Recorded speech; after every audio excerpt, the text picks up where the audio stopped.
Jadi 5 meter kali 5 meter pun masih disekat.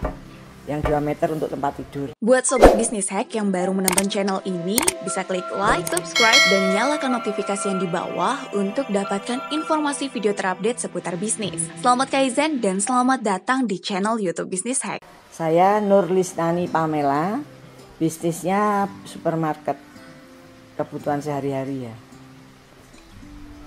Sudah ada berapa, gimana aja sih Bu?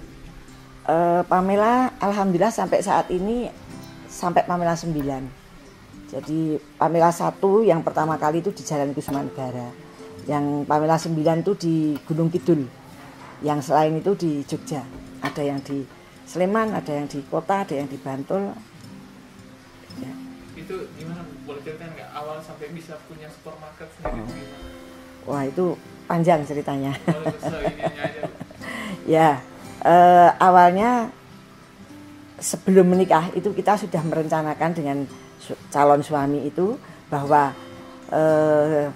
suami itu bergerak di bidang dakwah. Kemudian kita harus bisa menghidupi sendiri, mandiri maksudnya. Bisa mandiri, oleh karena itu saya waktu mau menikah itu harus mau diajak mencari nafkah. Nah, kan saya sudah terbiasa mencari nafkah sebelumnya ya Mas ya. Itu jadi sehingga saya tidak ada masalah, jadi cocok gitulah, pokoknya cocok. Kesepakatan berdua bahwa kita mulai hidup baru, mulai usaha, yaitu warung kelontong dengan ukuran hanya 5 meter kali 5 meter bangunannya, di atas tanah dari ibu saya, kemudian bangunannya dari mertua saya tinggal di situ, makan di situ, tidur di situ. Jadi 5 meter kali 5 meter pun masih disekat. Yang 2 meter untuk tempat tidur. Umur berapa waktu itu? Usia saya? Saya menikah usia 20. Ya, suami saya 23. Jadi ya kalau tahun 75. Tepatnya 5 Juli 75. Kemudian tanggal 14 September 1975 kami mulai membuka usaha. Pamela namanya. Tadinya ya namanya bingung kan. Apa ya namanya? Nah, kemudian suami saya bilang, oh nama kamu aja, nama kamu kan panjang, Nurlisnani Pamela. Nah diambillah yang belakang. Ya itu awalnya dengan modal 250.000 atau senilai 100 gram emas. Jadi waktu itu harga emas itu 2.500. Nah, jadi kalau sekarang misalnya 500 apa 600 ya sekitar 50 juta 60 juta lah. Modal awalnya Pamela. Nah, itu pun uang 250 itu yang 175 pinjam ke orang tua dan saya kembalikan selama 2 tahun. Kemudian yang 75 adalah pemberian dari keluarga pada waktu itu habis menikah kan banyak yang ngasih uang. Ya gitu. Nah, terus kita kulaan ya sedikit-sedikit. Tidak malu, pokoknya asal ada yang tanya kita catat butuh apa. Jadi melengkapinya itu adalah pertanyaan dari konsumen.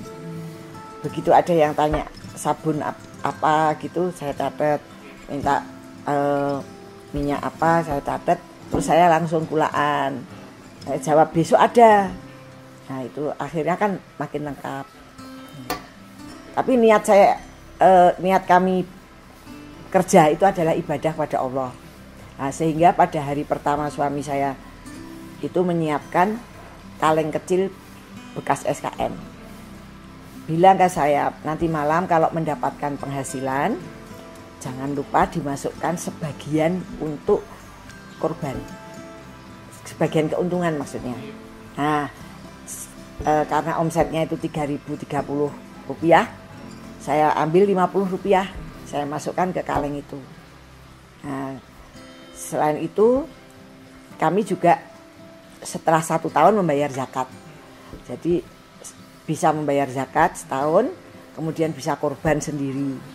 Nah, kok omsetnya sudah naik menjadi 75.000 sampai 100.000 dengan lengkapnya barang kan. Nah, kemudian suami saya ganti kaleng yang lebih besar, ditulisi haji. Nah, saya nabungnya 500 rupiah. Setiap hari 500 rupiah tertib. Nah, setiap 2 bulan 1 bulan 2 bulan kita belikan emas. Waktu itu kan harganya cuma 2.500. Nah, kemudian saya simpan. Kemudian terjadilah pada waktu itu di Indonesia seperti Krismon tapi namanya KENOP, Kebijaksanaan November. Ya, di mana harga emas itu dari 2.500 menjadi 6.500. Nah, kemudian saya hitung emas saya tadi, saya bawa ke pasar, ke toko emas, bisa untuk pergi haji berdua. Tahun 79. Ya. Jadi tahun 75 saya mulai buka usaha. Tahun 76 sudah bisa kurban sendiri. Kemudian tahun 79 saya bisa berangkat haji berdua. Ya, memang karena niat kami adalah ibadah kepada Allah. Ya, itu. Ya, perkembangannya ya sedikit demi sedikit, tapi kita harus rajin kerja. Oke, selama membangun Pamela ini ada kesulitan nggak? Pernah nggak ada kesulitan yang hampir bikin ibu menyerah gitu terus? Alhamdulillah nggak. Nggak ada ya? Iya. Sampai banyak yang nggak percaya gitu ya, tapi alhamdulillah saya itu ya kalau perkara kecil-kecil, masalah-masalah kecil itu kan biasa ya. Masalah-masalah kecil misalnya SDM, kurang SDM, bingung cari SDM apa, mungkin juga keuangannya agak